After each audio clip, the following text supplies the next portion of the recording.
Guys,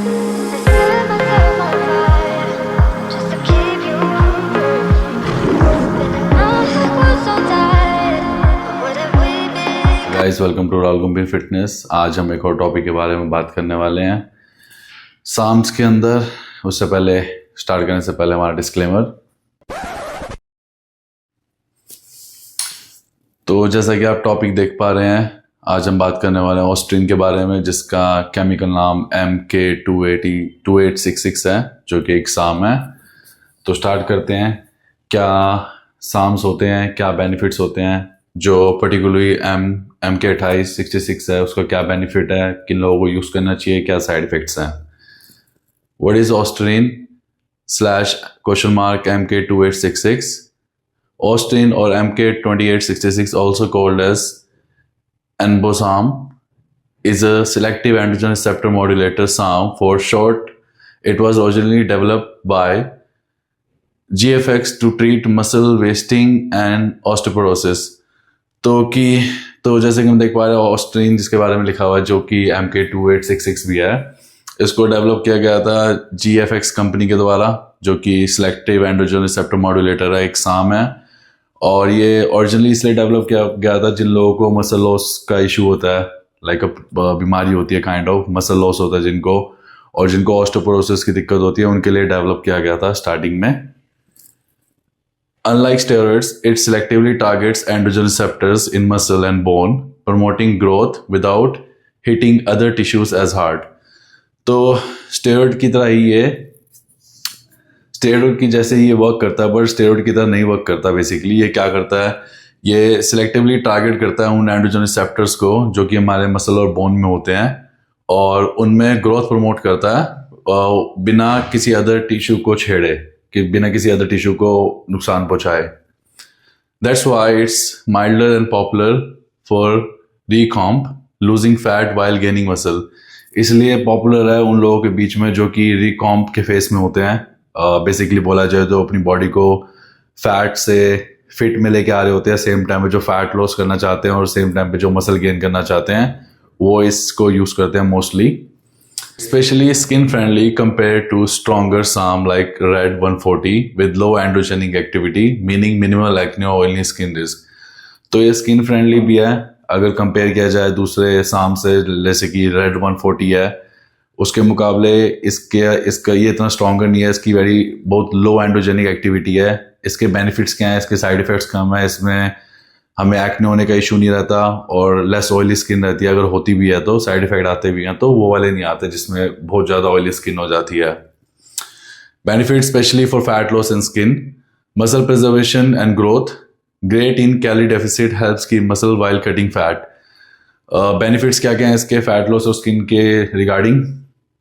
muscle preservation and growth, जब हम cutting के फेस में होते हैं, जब हम कैलोरी डेफिसिट में होते हैं, जब हम कैलोरीज इतनी नहीं ले पा रहे अपनी बॉडी के लिए, उस टाइम पे क्या करता है, हमारे मसल को लॉस होने से बचाता है। हमारा मसल लॉस नहीं होता है उस टाइम पे जब हम इसको ले रहे होते हैं। सेम टाइम पे हमारा फैट लॉस भी हो रहा होता है। Fat loss improves body composition, specially stacked with cardio enhancers. Fat loss में काफ़ी हेल्प करता है अगर हम और कार्डियो एनहांसर्स ऐड करते हैं, जैसे कि कोई फैट बर्नर ऐड करते हैं इसके साथ में, या फिर कोई ECA स्टैक ऐड करते हैं, तो उसके ज़्यादा बेनिफिट्स होते हैं फैट लॉस में। Strength and recovery, user report faster healing, better joint health. तो जिन लोगों ने इसको यूज़ किया उन्होंने बोला कि उनका ऐसा रिव्यू था इसको यूज़ करने के बाद कि उनकी हीलिंग अच्छी हो रही है बॉडी की, वो रिकवर अच्छे से कर पा रहे हैं, उनकी स्ट्रेंथ बढ़ रही है और उनकी जॉइंट हेल्थ भी अच्छी है, मतलब जॉइंट्स में भी कोई प्रॉब्लम नहीं आ रही है लिफ्टिंग के टाइम पे। Skin quality, low risk of acne और oiliness, one of the mildest sarm for this. तो जो स्किन क्वालिटी में सबसे लो रिस्क है इसका, किसी को एक्ने और किसी को कोई इशू नहीं होगा इससे मोस्टली, बिकॉज ये सबसे माइल्डेस्ट साम है, मतलब कि सबसे हल्के साइड इफेक्ट्स देने वाला साम है साम्स की कैटेगरी में देखा जाए तो। Bone health, potentially density improvements, हमारी बोन डेंसिटी को इंप्रूव करता है जो बंदे यूज करते हैं। Doses, cycle and stacks. तो यहाँ पे एक छोटा सा कॉलम बनाया जिसमें मैंने डोजेस बना रखे हैं। एक सैंपल डोजेज है, अगर आपको पता नहीं है कि आपको कितनी डोज लेनी चाहिए तो आप इन सैंपल डोज के थ्रू भी अपनी साइकिल स्टार्ट कर सकते हैं बिना किसी के गाइडेंस के। स्टिल मैं आपको प्रेफर करूंगा कि आप किसी के गाइडेंस के अंदर ये सब यूज करें।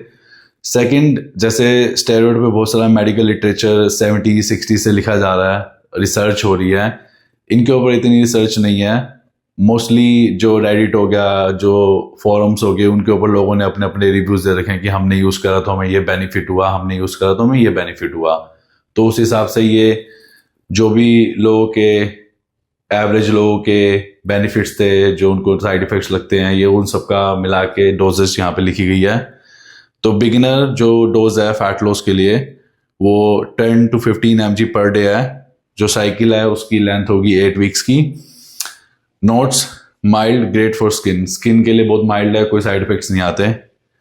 रिकॉम्प: अगर आप बिल्कुल फैट लॉस भी कर रहे हैं, सेम टाइम में मसल गेन भी करना चाहते हैं, उसकी डोजेज है 15 to 20 mg per day, 8 to 12 weeks, जो साइकिल की लेंथ रहेगी।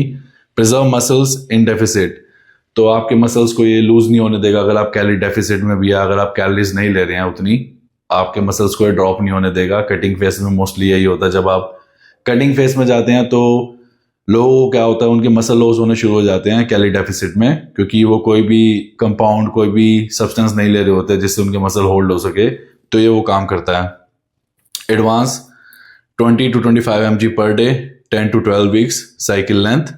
Higher gains, monitor side effects, तो जो एडवांस एथलीट्स हैं, जो फिर एडवांस मेंबर्स हैं, वो 20 to 25 mg पर डे इसकी डोजेज लेते हैं 10 से 12 हफ्ते के लिए, और इसमें बहुत ज़्यादा उनको गेंस मिलते हैं, प्रॉपर हायर गेंस आते हैं। सेकंड, आपको अपना ब्लड वर्क भी मॉनिटर करते रहना है सेम टाइम पे, क्योंकि साइड इफेक्ट्स भी ज़्यादा आएंगे अगर आप इसकी डोजेज बढ़ा देते हैं तो। नेक्स्ट कॉलम पे चलते हैं। Best take for fat loss and skin quality: ostarine 15 to 20 mg plus cardarine 10 to 20 mg। Cardarine boost fat oxidation without androgenic effects, तो जो कार्डिन है वो हमारा फैट ऑक्सीडेशन, मतलब फैट लॉस करने के टाइम काम आता है, और बिना बॉडी में कोई एंड्रोजेनिक एक्टिविटी बढ़ाए, मतलब ये आपका एस्ट्रोजन नहीं बढ़ाता, कोई ऐसी नेगेटिव इम्पैक्ट्स नहीं डालता बॉडी पे। पीसीटी: अब मोस्टली लोगों का ये कंसर्न रहता है कि भाई मैं साम यूज कर रहा हूँ, ये कोई स्टेरॉइड तो है नहीं, तो मुझे पीसीटी की तो नीड पड़ेगी नहीं। बट ऐसा पाया गया है कि जो भी साम्स यूज करते हैं, मोस्टली उन लोगों के अंदर भी माइल्डर और लोअर लेवल पे सप्रेशन होता है टेस्टोस्टेरोन का। तो अगर आप ये यूज कर रहे हैं तो पीसीटी रिक्वायर्ड है इसके लिए। पीसीटी की बात कर लेते हैं। जैसा मैंने बोला, mild suppression at low doses, many skip it under 20 mg 8 weeks, but get blood work, use a natural booster और साम इफ नीडेड। तो माइल्ड सप्रेशन करता है लो डोज पे भी टेस्टोस्टेरोन पे, और 8 हफ्ते के बाद लोग लेना बंद कर देते हैं अगर साइड इफेक्ट्स आने शुरू होते हैं मोस्टली। अपना ब्लड वर्क डन करवाइए, ब्लड वर्क चेक करवाते रहिए, एंड साथ में नेचुरल टेस्टोस्टेरोन बूस्टर जैसे कि गोक्षुरा, अश्वगंधा, ये सब ऐड करिए अपनी डाइट में। और कोई साम भी यूज़ कर सकते हैं, जैसे कि क्लोमिड हो गया, ये सब यूज़ कर सकते हैं आप सेम टाइम पे, Clomid, Nolvadex. Side effects and risk, तो साइड इफेक्ट एंड रिस्क भी देख लेते हैं अगर बेनिफिट्स देख रहे हैं तो। प्रोस: माइल्ड साम, लो एक्ने, हेयर लॉस रिस्क। सबसे माइल्ड साम है, सबसे कम साइड इफेक्ट आने के चांसेस है, किसी को एक्ने आ सकता है। हेयर लॉस का रिस्क भी बहुत कम है। Cons: testosterone suppression, dose dependent, testosterone को सप्रेस करता है, आपका नेचुरल टेस्टोस्टेरोन को दबाता है, वो कम बनना शुरू हो जाता है इसकी साइकिल के बाद बॉडी में। डोज डिपेंड करता है, आप कितनी डोज ले रहे हो उसके ऊपर भी डिपेंड करता है। पॉसिबल लीवर स्ट्रेन और कोलेस्ट्रॉल चेंजेस, आपके लीवर पे स्ट्रेस कर सकता है, आपका बैड कोलेस्ट्रॉल बढ़ा सकता है, आपका गुड और बैड कोलेस्ट्रॉल का रेशियो चेंज कर सकता है। Note FDA approved, ban in sports, तो एफडीए के द्वारा अप्रूव्ड नहीं है और स्पोर्ट्स में बैन है। Long term unknown, long term unknown, तो लॉन्ग टर्म में इसके क्या बेनिफिट्स हैं, क्या साइड इफेक्ट्स हैं, किसी को नहीं पता, क्योंकि ये कोई स्टेरॉइड नहीं है और इसके ऊपर मेडिकल लिटरेचर इतना लिखा नहीं गया है कि आप रीड कर सके, कोई रिसर्च नहीं है। अगर हम स्टेरॉइड्स की बात करें तो 60-70 से उसके ऊपर मेडिकल लिटरेचर लिखे गए हैं, चाहे वो टेस्टोस्टेरोन हो, चाहे वो डेकाडोराबोलिन हो, चाहे वो कोई भी कंपाउंड हो, मोस्टली सबके ऊपर रिसर्च है पड़ी, पेपर है पड़े, तो आप उसमें पढ़ सकते हैं कि अच्छा, कि अगर 20 लोगों ने एक कंपाउंड यूज करा तो उनकी में से 15 लोगों पे क्या इफेक्ट्स पड़े, 5 पे क्या इफेक्ट्स पड़े, बट इसका मेडिकल लिटरेचर नहीं है available. Still if you are thinking to use it, just make sure your prioritise diet, training and blood work. तो अगर आप इसको यूज करना चाहते हैं तो मेक श्योर कीजिए कि अपना डाइट आप ऑन पॉइंट रखें, अपना ब्लड वर्क ऑन पॉइंट करवाए, मतलब विद इन 1 महीने में अपनी ब्लड रिपोर्ट चेक करवाते रहिए, उसमें अपने सारे लेवल्स चेक करते रहिए किस चीज़ का लेवल अप डाउन हो रहा है। सेकंड, इसके अलावा अपना वर्कआउट के ऊपर अच्छे से ध्यान दीजिए, न्यूट्रिशन पे ध्यान दीजिए। इसके अलावा मोस्टली तो यही पाया गया है कि इसकी इतनी एंड्रोजेनिक एक्टिविटी नहीं होती, इसलिए इसका नाम साम है, सिलेक्टिव एंड्रोजन रिसेप्टर मॉड्यूलेटर, क्योंकि ये दूसरे टिश्यूज पे इम्पैक्ट नहीं डालता। जैसे अगर हम टेस्टोस्टेरोन यूज करते हैं तो उससे हमारा एस्ट्रोजन बढ़ जाता है बॉडी में, जिनकी बॉडी बहुत ज़्यादा एस्ट्रोजन प्रोड्यूस करती है।